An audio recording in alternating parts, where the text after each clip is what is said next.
Satatam kirtayanto mam yatantascha dradvrataha namasyantascha mam bhakatya nitya yukta upasate. Hello friends. Friends, this is the 14th shlok of the 9th chapter of Bhagavad Gita, and today we will understand this shlok in detail. So let's first go over its meaning. So the shlok says Satatam kirtayanto mam, which means constantly sing my praises. Yatantascha dradvrataha, which means and observe firm fast. Namasyantascha mam bhakatya, which means and bow down to me by devotion. Nitya yukta upasate, which means constantly staying joined worship. So Shri Krishna in this shlok is talking about the wise, and what he is saying over here is that the wise, they always sing my praises, they observe firm fasts for me, they bow down to me by devotion, and they constantly stay joined with me by worshipping me. So basically what Shri Krishna is saying over here is that the way to attain happiness is to basically just sing praises of the God at all times and always try to stay attached with Him. And in order to do that, if you have to perform fasts or you have to perform any other effort, then the wise always make that effort. So basically attaining happiness is not very difficult. It is very, very simple. It is as simple as just worshipping the divine at all times and staying attached with him. But still we are not able to do that, and that is because to be with the divine is against our nature. We have the tendency of taking, and we don't have the tendency of giving. It is because of this that we always want respect from others instead of we giving respect to others. It is the reason why we want the external world to behave according to our will instead of we submitting to the will of the universe. It is the reason why we want to enjoy things and don't really want to be disciplined and in a disciplined manner conduct our activities.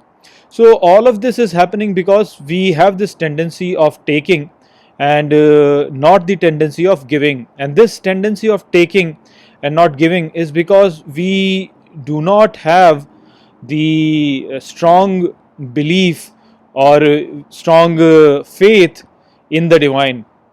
We do not really submit to the will of the divine. Instead, we want our will to be imposed on this universe. We don't have that, we don't have that self confidence to really accept whatever the fruit that divine gives to us. Instead we say no, whatever we think is right and whatever the universe is telling us is not really right. And so if something bad happens to us, we always find someone else to blame for it instead of finding blame in our own conduct. If something bad happens to our nation, then also we do the same thing, or something bad happens to our faith, then also we do the same thing. We basically do not look for the issues inside us. We always say, oh, something external is the one which is the cause of our problem. So this whole attitude of really looking for these the source of our problems to be somewhere outside us, that is sort of not submitting to the will of the universe and instead trying to impose our will on the universe.